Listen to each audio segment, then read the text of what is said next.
지난 4월 육군 28사단 의무대. 현역 복무 중인 윤모 일병이 갑자기 사망했습니다. 찬 냉동만두를 먹다 기도가 막혔다는 건데 사실은 달랐습니다. 윤 일병은 입대 이후 선임병들의 지속적인 학대와 구타에 시달려온 끝에 결국 죽음에 이른 겁니다. 먹는 도중에 쩝쩝거린다고 해서 뺨을 때렸습니다. 네. 그러니까 이 먹던 이 음식물이 바깥으로 튀어나왔고 네. 이 음식물을 다시 다 먹게 했습니다. 아이고. 아유. 예, 그러고는 이제 대답을 또 잘 하지 않는다고 또 폭행을 가하고요. 네. 그래서 이제 집단 한 명을 망을 보게 하고 한 명은 뒤에서 못 움직이게 잡게 하고는 구타를 행했고 쓰러지자 맥박 측정과 산소 포화도 측정을 해서 정상이니까 꾀병 부린다고 또 집단 구타를 합니다. 윤 일병은 사망하던 날 오전 내내 폭행을 당했습니다. 가해 선임병들은 윤 일병에게 링거에까지 투여하면서 지속적인 폭력을 행사했습니다. 단순히 폭력에 그치지 않고 다양한 가혹행위와 심지어 성추행까지 자행됐습니다. 다른 또 후임병들 그런 식으로 가혹행위를 했습니다. 예를 들면 치약을 한 통 다 짜먹인다든지 네. 그리고 이제 그 눕혀놓고 그 1.5리터 이렇게 생수병을 네. 입에 꽂아서 그걸 다 먹게 그 안티프라민이라는 거를 이제 바르는데 성기에 이제 발랐답니다. 가출 청소년이던 윤 양에게 벌어진 일은 이보다 더 심각합니다. 김해여고 1학년이던 윤모 양은 10대 여학생 4명과 20대 남성 3명의 꼬임에 넘어가 지난 3월 가출했습니다. 이들은 윤모 양을 모텔로 데려가 성매매를 시키고 화대로 생활비를 충당했습니다.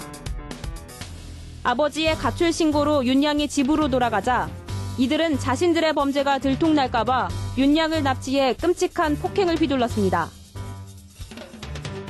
소주 2병을 한 번에 마시게 하거나 끓는 물을 몸에 붓는 등 가혹행위가 계속됐고 윤 양은 결국 급성 심장정지로 숨졌습니다.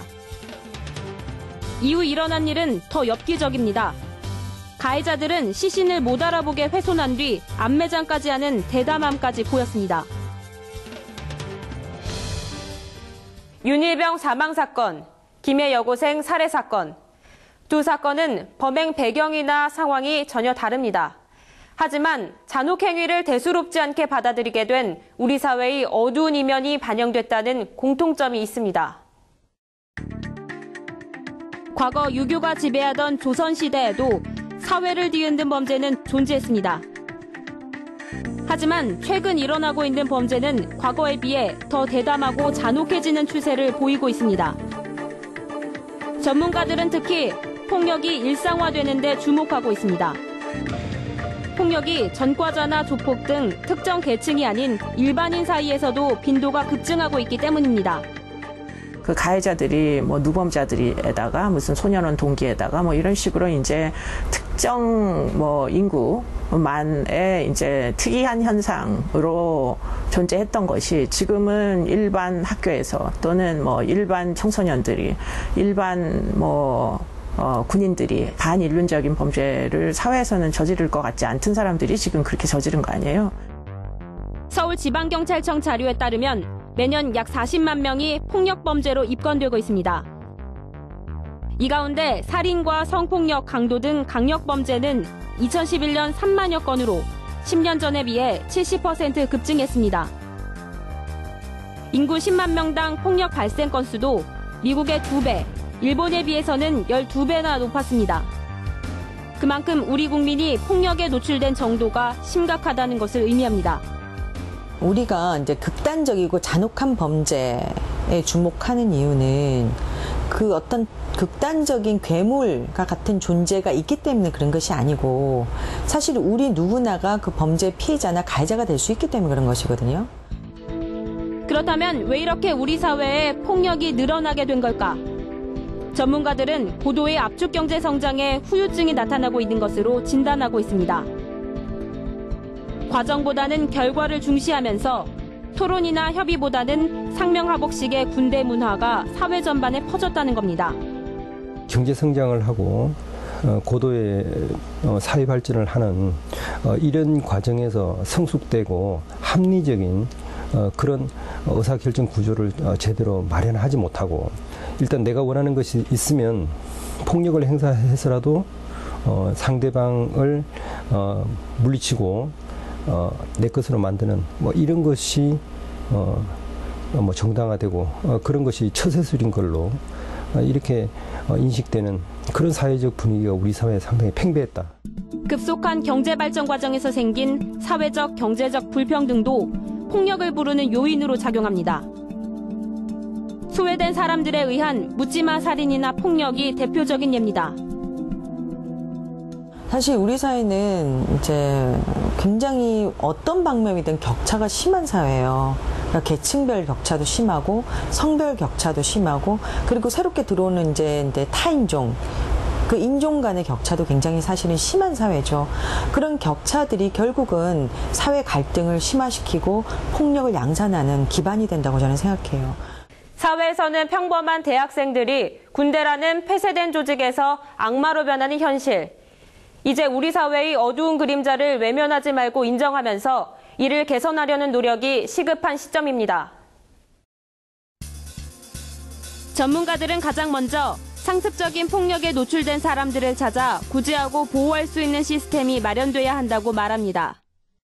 비밀주의를 고수했다가는 이 폭력을 더욱 은폐하는 방식으로밖에는 악화될 수가 없기 때문에 이런 현실을 명확하게 직시를 해서 지금 이 비밀주의를 포기하는 수밖에 없어요. 다 개방해버리면 돼요. 민간인의 신분을 유지하면서 NGO 단체면 NGO 단체의 신분을 유지하면서 일주일에 한 번 가가지고 감시만 하고 돌아오는 거예요.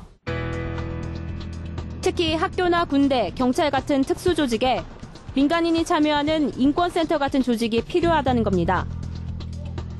핵가족화와 가정의 붕괴로 인해 급증하고 있는 가출 청소년들이 범죄의 대상이 되거나 범행을 저지르지 않도록 하는 사회 안전망도 중요합니다.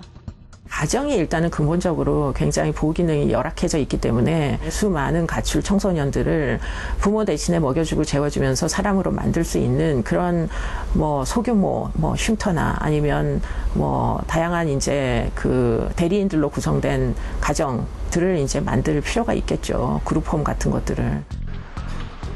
학교나 가정에서도 입시에만 매달리지 않고 인성과 인권 교육에 힘을 써야 잠재적인 악마의 탄생을 막을 수 있습니다.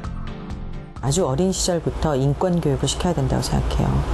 그러니까 내가 행복하려면 결국 타인도 행복해야 되는 것이죠. 그런 것은 아주 어린 시절부터 우리가 각인이 돼야 되는 것이거든요. 그러니까 이제 성폭력의 문제도 그렇고 가정폭력도 그렇고 인신매매나 성매매 문제, 그다음에 일상적인 폭력의 문제 이런 것들은 어린 시절부터 굉장히 나쁜 것이다. 그리고 그것은 타인의 자율성을 침해하는 것이다. 그리고 그 결과는 결국 나에게 돌아올 것이라는 것을 가르쳐야 된다는 것이죠. 폭력의 대물림, 소외된 청소년의 죄의식 없는 일탈. 대한민국이 화려한 외양과는 달리 속으로 병들고 있습니다. 스스로의 환구를 되돌아보고 이를 치유하려는 노력 없이는 우리의 미래는 없습니다.